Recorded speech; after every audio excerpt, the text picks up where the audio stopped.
경기도 기독교 청년합회 사무총장 3년임 하고 있습니다. 또 전국 사무총장 회장으로 뽑아줘가지고 왜 그럴까 그랬더니 이 저출산 극복하라고 하나님이 세우신 것 같습니다. 이승준 목사입니다. 네, 송진숙 사모입니다. 2번 타자이기 때문에 번트대로 나왔습니다. 자녀를 많이 낳아서 여기 올라와야 되는데 저는 아직 12명도 못 낳고 5명도 못 낳는데 이 자리에 섰습니다. 제가 저희를 잠깐 이렇게 소개하면요, 저희 교회에 전도사님으로 오셨습니다. 제가 결혼을 할 때 하나님이 사랑하는 사람, 하나님을 사랑하는 사람, 이런 사람을 달라고 기도했지 전도사님, 목사님을 달라고 기도한 적은 없었는데요. 제가 그렇게 기도하다 보니 저희 교회에 우리 주일학교 선생님들과 성도님들을 잘 섬겼던 이승준 전도사님이 그런 분이면 좋겠다, 이렇게 생각을 하면서 기도를 했어요. 하나님, 이승준 전도사님 같은 분 주세요. 기도를 하다 보니까 짧게 기도하게 됐어요. 이승준 전도사 주세요, 이렇게. 그러다가 저희가 결혼을 하게 되었고요. 저희들은 결혼하면서 어떤 이야기를 했냐면, 우리 아이를 많이 낳읍시다. 저는 1남 5녀 중에 셋째 딸로 자랐고요. 또 3남 1녀 중에 둘째 아들로 이제 자랐는데, 저희들이 자매들이 많이 있다 보니까 항상 누워도 찬양하고 노래하고 이런 어떤 어린 삶을 살다 보니까 많이 형제가 많이 있어서 나쁜 기억이 별로 없어요. 근데 저희 만나서 우리 결혼하면 12명 납시다.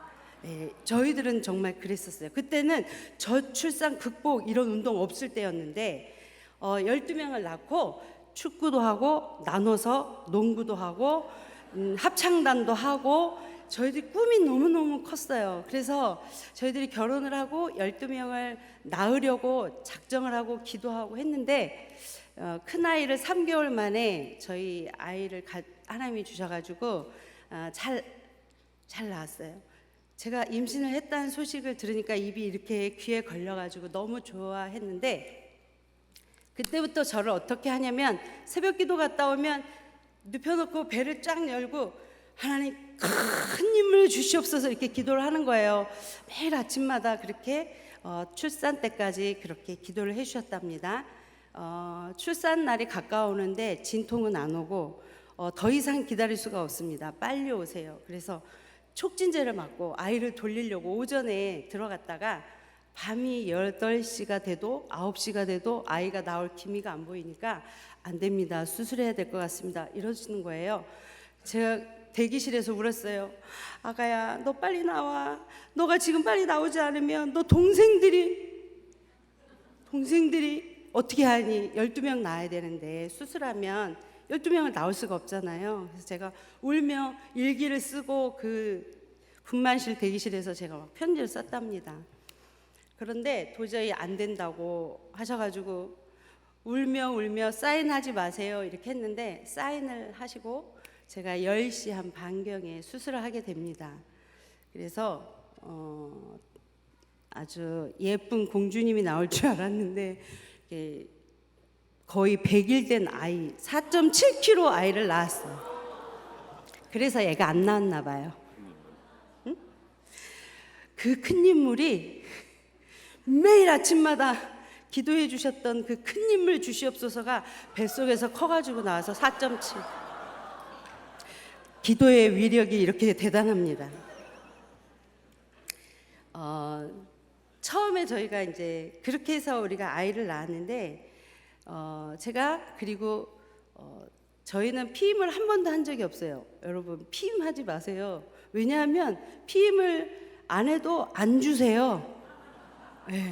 낳고 싶어도 안 주세요. 제가 그걸 깨달았어요. 와, 33개월 동안 한 번도 안 했어도, 그리고 피임 한 번 적 없는데 저희들은 바로 그 둘째 아이를 낳고 33개월 지난 후에 둘째 아들을 주셨어요. 아들을 주시고 얼마나 또 감사한지 바로 연년생으로 또 아들을 주셨어요. 그러니까 제가 수술했겠어요, 안 했겠어요? 했어요. 제가 그때 정말 좋은 산부인과를 만났으면 수술을 안 했을 수도 있었는데 저에게 수술할 기회를 또 주신 거예요. 그래가지고 수술을 제가 3번을 했습니다. 3번을 하니까 너무 섭섭하게 실감만 받고 묶어주겠다는 거예요. 그래서 그러시라고 이제 아이를 수술할 때 여른 김에 묶어준다 뭐 이렇게 말씀을 하셨대요. 그래서 그렇게 해서 저는 아이를 더 이상 이제 낳을 수가 없게 되었어요.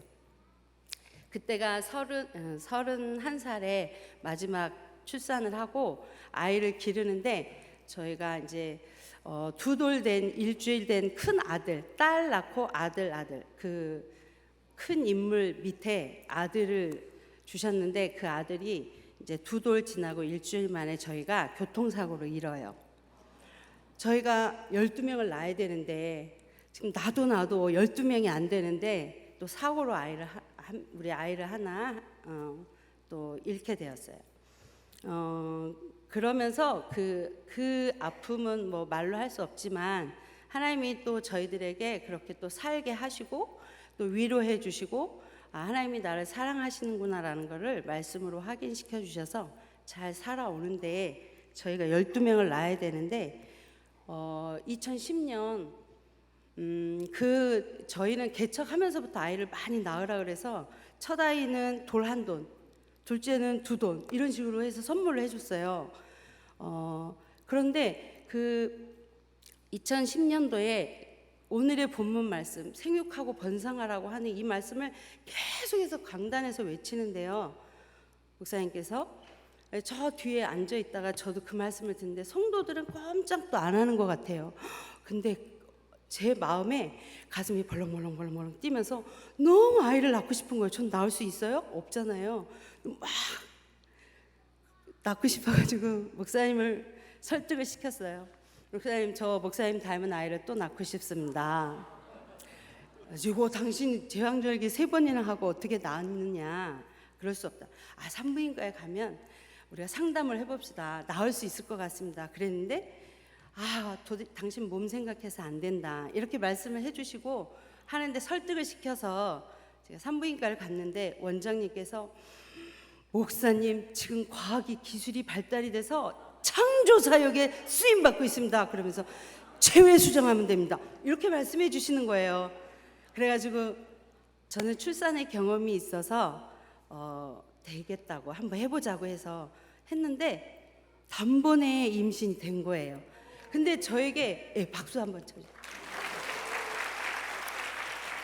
근데 이제 저에게 그 설교를 들을 때 저에게 주셨던 마음이 있어요. 하나님, 제가 더 낳고 싶습니다. 성도들은 한 명도 꼼짝도 안 하는 것 같은데 저 정말 낳고 싶습니다. 그리고 또 하나는 제가 낳고 나면 제 주변의 사람들이 많이 낳을 거라는 마음을 주셨어요. 그래가지고 제가 이제 원장님을 통해서 아이를 갖고 임신이 됐는지 안 됐는지 갔는데 제가 그랬거든요. 하나님, 기본은 쌍둥이입니다. 전용 차선 타야 됩니다. 이승준 목사 바쁘게 다녀서 저희 전용 차선 타야 됩니다.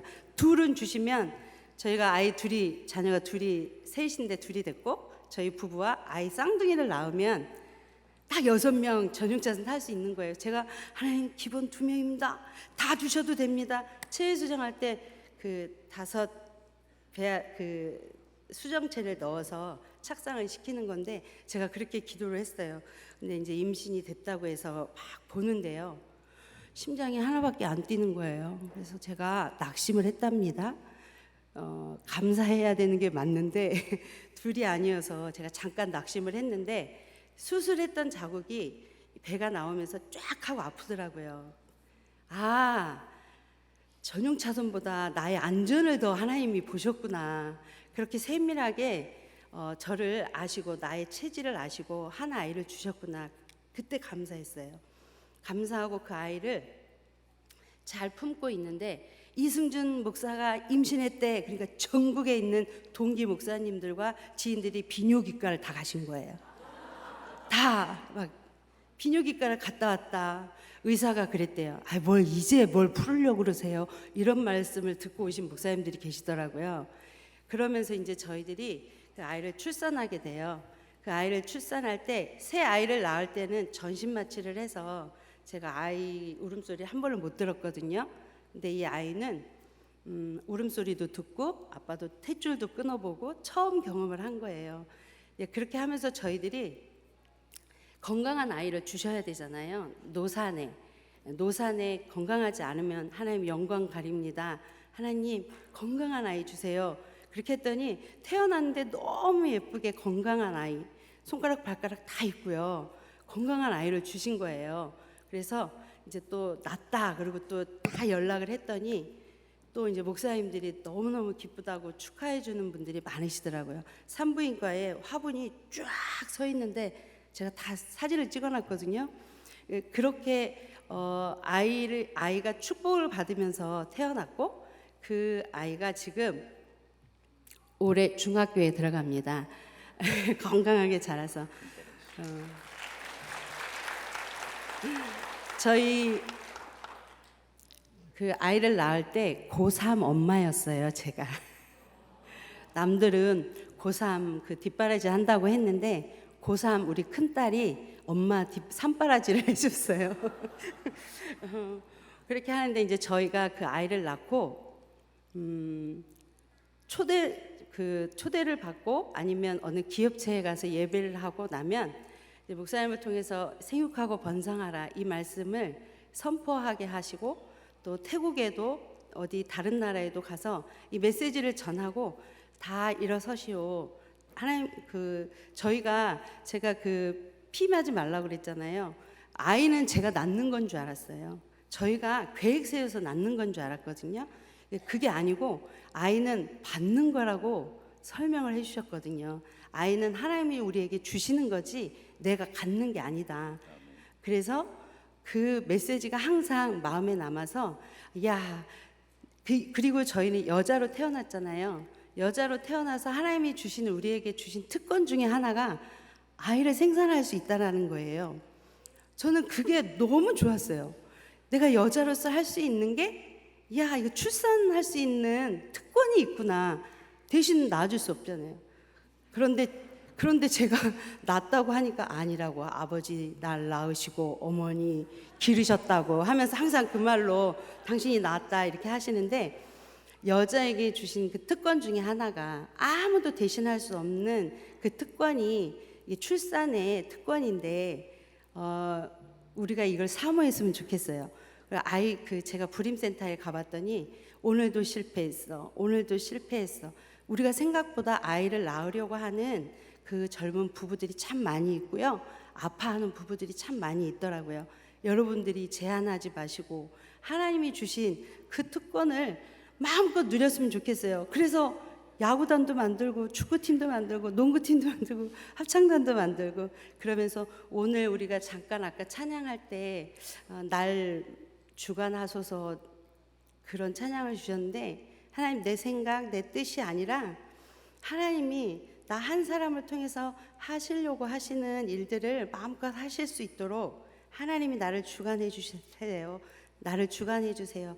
이 고백이 우리 여성들과 우리 모든 하나님의 백성들에게 그 고백만 있어도 하나님이 하실 일들을 많이 하실 것 같고, 이 땅에 태어날 귀한 자녀들, 여러분 닮은 자녀들이 얼마나 많이 태어날 수 있겠습니까? 제가 꿈이 우리 오늘 찬양하고 찬양팀들이 있었는데 제가 저렇게 찬양팀을 만들고 싶었다니까요.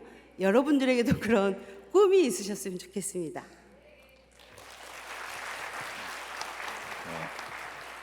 제왕절개 4번 해가지고요.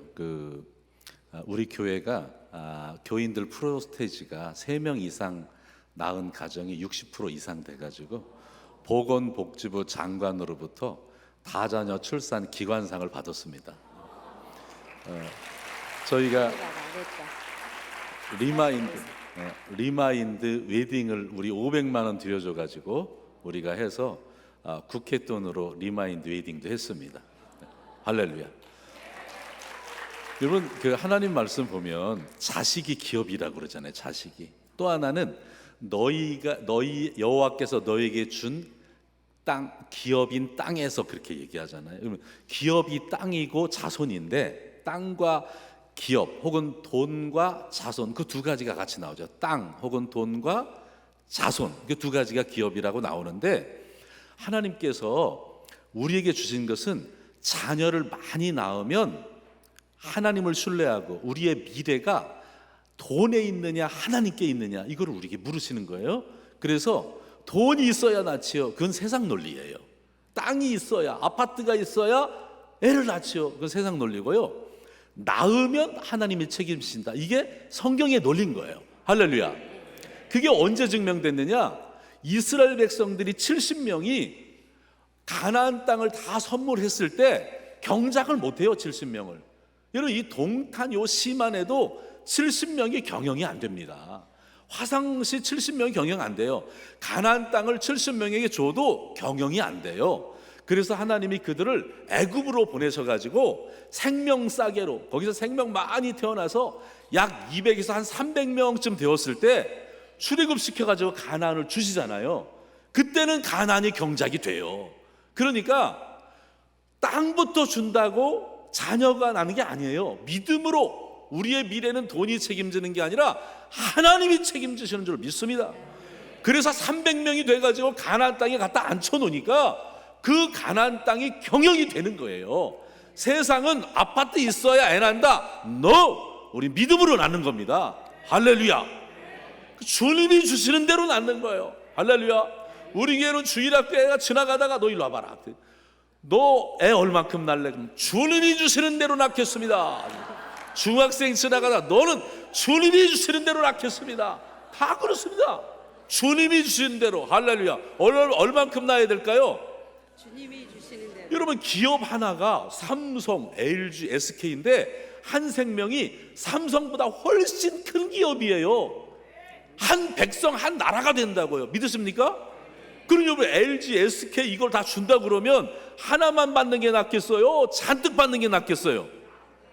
잔뜩 받으시기 바랍니다. 할렐루야. 그 다음에 끝나라고? 아내 말 잘 들어요. 여러분 푸켓에 여행 갔더니 바다 위에 대나무로 집을 졌는데 모스크가 있더라고. 식당을 갔더니 주민이 약 3,000명이 산다는 거야. 모스크가 있고 이맘이 있다는 거예요.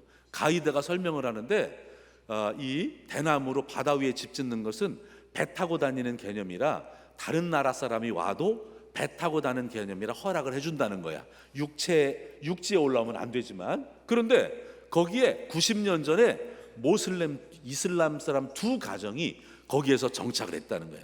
그 사람들 15, 16, 14살에 결혼을 하는데 알라가 주는 대로 낳는다고 해가지고 지금 90년 만에 3,000명이 됐다는 거예요.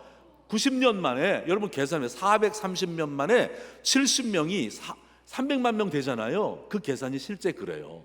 그래가지고 3,000명이 됐어요. 모스크 세우고 두 가족이 이만 모시고 그러고 있는 거예요. 그런데 거기에 1년 관광객이 800만 명이 가서 그 위에서 식사를 한다는 거예요. 제가 계산해 봤어요. 1인당 10,000원짜리 식당 할 때 더 비싼 것도 있는데 800억이 두 가정의 수입이 이루어지는 거예요. 그걸로 이슬람 선교하고 있어요. 그 사람들은 알라가 주는 대로 난다고 두 가정이 90년 만에 3,000명이 돼가지고 선교하고 있다고. 우리도 주님이 주는 대로 나아야 돼요. 할렐루야. 제가 기아대책 가서 이 설교를 했어요. 기아대책 보니까 간사들이 기아에 허덕이더라고. 그래서 설교 15분 했더니 이거 너무 중요하니까 전국 간사 수련회 때 2시간 줄 테니까 강의하라. 2시간 했어요. 주님이 주신 대로 나라 딱 그러고 전부 다 일어나라. 일어나가지고 자 주님이 주신 대로 애날 사람만 앉아라 그렇게 했어요. 자 우리 한번 해보겠어요. 잠깐 다 일어나 보겠습니다. 전부 다 일어나. 자 나는 오늘 말씀 듣고 주님이 주신 대로 애 낳겠습니다 하는 사람만 앉는 거예요. 아니 잠깐만 다 일어나고 벌써 앉으면 안 돼. 근데 나는 이제 시간이 지났는데요. 나는 사라랑 비슷한데요. 아니 여러분, 며느리하고 사위 볼 때 인터뷰해야 되잖아요. 주님이 주신 대로 날 거냐. 자, 빨리 다 일어나 보세요. 다 일어나가지고 우리 가문은 사위 며느리 볼 때도 주님이 주신 대로 낳겠다 인터뷰하고 합격하도록 하겠습니다. 자, 그런 사람만 앉으세요. 그런 사람만. 내가 주님이 주신 대로 낳겠습니다. 예, 둘러보세요 여러분. 둘러보세요. 확실히 주다산 이름이 주는 파워가 있어가지고 전부 다 앉으세요. 자, 그러면 우리 기도하겠습니다. 주님 앞에 결단했으니까 주님이 주신 대로, 하나님 주님이 주시는 대로 낳겠습니다. 우리나라의 최저점 20만 명 태어난 나라 됐는데 6.25 이후에 100만 명 태어나던 그 해 이스라엘이 4.5명 낳는데, 최고 많이 낳는데, 하나님 지금 우리나라가 최저점으로 신기록 세웠지만 곧 최고점 4.5명 이상 태어난 나라 되도록 하나님 역사에 주옵소서. 우리 교단에 이제 저출산 사명자대를 우리 주다산에서 출발하는데 우리 교단부터 시작해가지고 다른 교단으로 우리 전국으로 다 다출산이 일어나서 세계에서 가장 많이 태어나는 나라 되게 해 주옵소서. 주여 한번 하고 간절히 기도하겠습니다.